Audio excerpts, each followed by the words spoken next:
আমির মানা ফরজ কিনা। এটা যদি ফরজ না হয় যে তারা এটা কেন বাদ দিতে পারবে না? তারা বলতেছে আমরা নিজামুদ্দিন মার্কাজ অনুসারী। জি, আমি লিখলাম যে এই কথা বলার ভিতরে দুইটা অস্ত্র লুকায়িত আছে। আসসালামু আলাইকুম। ওয়ালাইকুম আসসালাম। জি বলেন। আমি professor doctor M A বারিনিয়া, Rajshahi বিশ্ববিদ্যালয়ের প্রফেসর। মাশাআল্লাহ। জি বলেন। আপনার সাথে আমার আগে পরিচয় ছিল, কথা হয়েছে। আপনি ওই যে আহলে হাদিস নিয়ে যখন লেখালেখি আপনি অনেক করতে যখন আমিও লেখালেখি করতাম, জি, তো আমরা সহযোদ্ধা ছিলাম। জি, জি, আমি কিছুদিন বিদেশে ছিলাম, তা আসছি এখন আপনি তবলিগের ক্রাইসিস নিয়ে আপনি ইউটিউবে মানে ই করতেছেন, তো আপনার এই সব ভিডিও গুলো আমি দেখতেছি। জি, তো এটা এদের বিরুদ্ধে আমিও লেখালেখি শুরু করেছি, মানে সাদের বিরুদ্ধে, সাদ মৌলানা সাদের। জি, জি, জি, মৌলানা সাদকে আমির মানা ফরজ কিনা। এটা যদি ফরজ না হয় যে তারা এটা কেন বাদ দিতে পারবে না? জি, দুই চমৎকার। নম্বরে মৌলানা সাদ গ্রুপকে ছেড়ে দিয়ে সুরায় জামাত গেলে তাদের কোনো গুনাহ হবে কিনা? তারা যদি সাদকে ছেড়ে দেয় তাদের কি কোনো গুনাহ হবে? গুনাহ তো হবে না। যদি আমরা মিউচুয়াল করতে চাই, এক হতে চাই, জি, তাহলে সাদকে মানতে হবে কেন? তা আমরা এখন সাদকে মানা তো ফরজ না। আর সাদকে যদি ছেড়ে দেয় যে সুরাই জামাতে যেরকম আগে ছিল তারা সুরাই জামাতে আসে, তাহলে তাদের কি কোনো গুনাহ হবে? গুনাহ তো হবে না। না, গুনাহ হবে না। সুরার নিজাম কখনোই সাত গ্রুপের সাথে যোগ দিতে পারবে না। কারণ হলো সাত গ্রুপকে তারা সাতকে তো তারা কম্পিটেন্ট মনে করে না, তারা তো সেটাকে বাতিল মনে করে। জি, জি, জেনে শুনে চমৎকার। বাতিলের সাথে যোগ দেওয়া তো মানে ইমানের খতরা। আপনি চমৎকার পয়েন্ট ধরছেন। অর্থাৎ দলটা যদি এরকম হইতো যে দুইটা দলের ভাঙন হইছে, তো ওনারা ওনাদের মতো করতেছে, আমরা আমাদের মতো করতেছি, কিন্তু সুরাই আলেমরা তো বলতেছেন তারা বাতিল। যখন তারা বাতিল তখন তাদের সাথে তো আর যুগপৎ আন্দোলন অথবা ভাগাভাগি এটা চলে না। এটা হলো আলেমদের বক্তব্য। আপনি একদম ঠিক ধরছেন। জি প্রফেসর সাহেব বলবেন। তারা আমাদের সাথে যোগ দিতে পারে, কিন্তু মাওলানারা তাদের সাথে কখনো যোগ দিতে পারে না। এটা তাদের ইমানের খতরা। জি, তারা যদি চায় যে একত্র হওয়ার সুযোগ মাত্র একটাই আছে, সেটা হলো যে তারা ছেড়ে দিয়ে সুরায় নিজামে চলে আসুক। জি, জি, জি, চমৎকার। যদি তারা একত্র হইতে চায়। জি, এইটাই একমাত্র পন্থা সুরার। আর অন্য পন্থা হইলে মুরব্বীর আলোচনা করবে। বাকি আপনি যেটা বলছেন দেখা চোখে এইটাই দেখা যায় যে তারা যদি আলমী সুরার সাথে মিলে কাজ করেন, এটাই সবচেয়ে বেস্ট। জি, মানে তারা যদি এক হতে চায়, যে একটাই অপশন আছে। জি, জি, এক হওয়ার অপশন একটাই আছে, সেটা হলো যে তারা ছাদকে ছেড়ে দিতে হবে। জি, আলেমরা কখনোই তাদের সাথে যাইতে পারবে না। জি, তারা ছাদকে ছেড়ে দিতে হবে। ছাদকে ছাড়তে কি অসুবিধা? ছাদকে করা কি খরচ? ছাদকে ছাড়লে কি তাদের কোনো গুনাহ হবে? না। তাহলে বর্তমান তবলিগের এই ক্রাইসিসের প্রেক্ষাপটে তারা যদি একত্র কাজ করতে চায়, তাহলে ছাদকে ছেড়ে দিক। ছাদকে ছেড়ে আগে যেরকম সুরায়ের সাথে কাজ করছে তারা, সেরকম সুরায়ের সাথে কাজ করুক। ছাদকে ছাড়লে তো গুনাহ হবে না তাদের। জি, যদি তারা সত্যিকার ভাবে একত্র চায়। জি, আপনি এই যে অনেক লেখালেখি করেন, আগেও আপনি লেখালেখি করছেন বিভিন্ন ব্যাপারে, বাতিল ফেরকার ব্যাপারে বা ইসলামের যে কোনো দলের মধ্যে কোনো ক্রাইসিস হলে আপনি লেখালেখি করেন। তো এই ক্ষেত্রে আপনি এখন কি লেখালেখি করতেছেন? এখন এই পারপাস কি লেখালেখি করতেছেন? আমি যে পয়েন্ট করে লিখতেছি না, জি, জি, জি, এখনই একটা আর্টিকেল লিখলাম, সেটা হলো তারা বলতেছে আমরা হইলাম নিজামুদ্দিন মার্কাজ অনুসারী। জি, আমি লিখলাম যে এই কথা বলার ভিতরে দুইটা অস্ত্র লুকায়িত আছে। একটা হলো যে তারা নিজামে অনুসারী, এটা একটা মূর্খতা। জি, কোন প্রতিষ্ঠানের কেউ অনুসারী হইতে পারে না। জি, যদি ভারত যদি নিজামুদ্দিন দখল করে নিয়ে অন্য কিছু শুরু করে, জি, তারা কি নিজামুদ্দিন অনুসারী হইতে পারবে?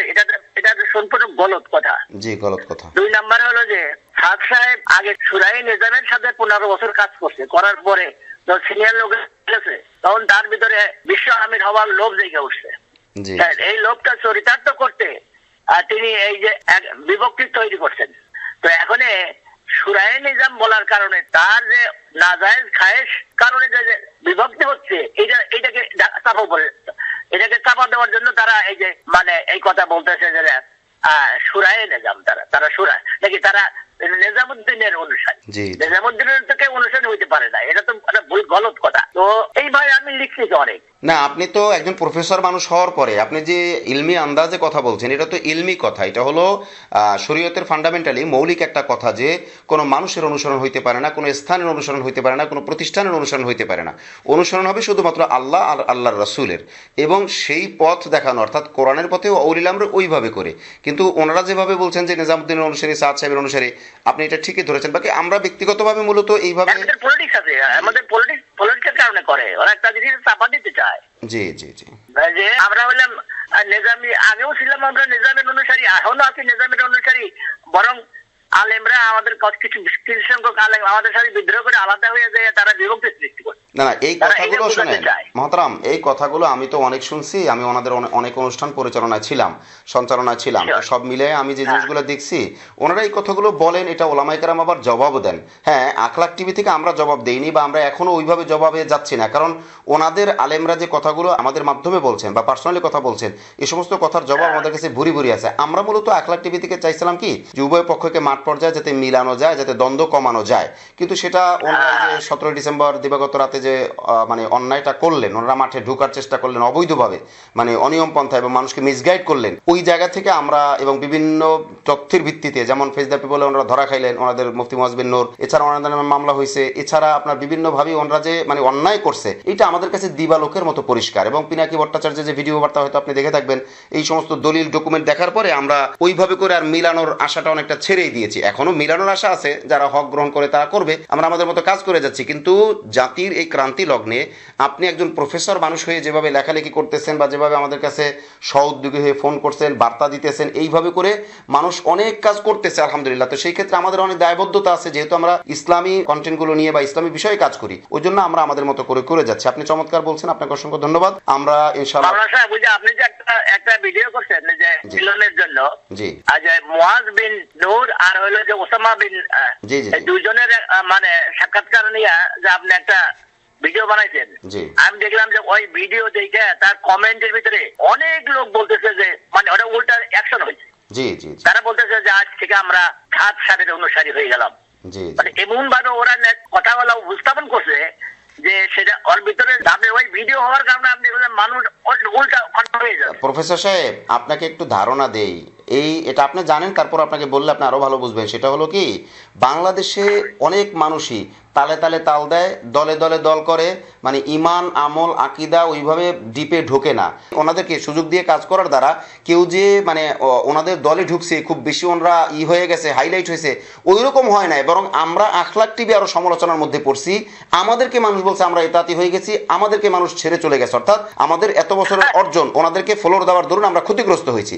বাকি আপনি যেটা বললেন, ওই যে বলছেন না, ওইটা আমি বলি, ওই যে ওনাদের অনুসারীরা কেউ কেউ বলছে আজকে আমরা সাদ সাহেবের অনুসারী হয়ে গেলাম, এটা ভুল কথা। এটা ওনারা আগেই অনুসারী ছিলেন, বরং কমেন্ট করে অন্য মানুষকে প্রভাবিত করার জন্য চালাকিটা করছেন, কারণ ওনারা একটু নেটে বেশি আগাইতেছেন। তো এটা আমরা খুব ভালো করে জানি। শুনেন, আমরা তো কারোর বিরুদ্ধে কথা বলি না। আমরা যদি কথা বলি তাহলে অনেকেই আমাদের সামনে কথা বলে আগাইতে পারবে না, একদমই পারবে না। আপনি বুঝেন না, আব্দুল্লাহ মাসুদের মতো একজন প্রায় ভিডিও আমি দেখেছি, আপনি অত্যন্ত মানে সূক্ষ্মভাবে ধরেন। জি জি জি, আমি ইনশাআল্লাহ চেষ্টা করব সত্য উদ্ঘাটনের জন্য যতটুকু দরকার ইনসাফের সাথে।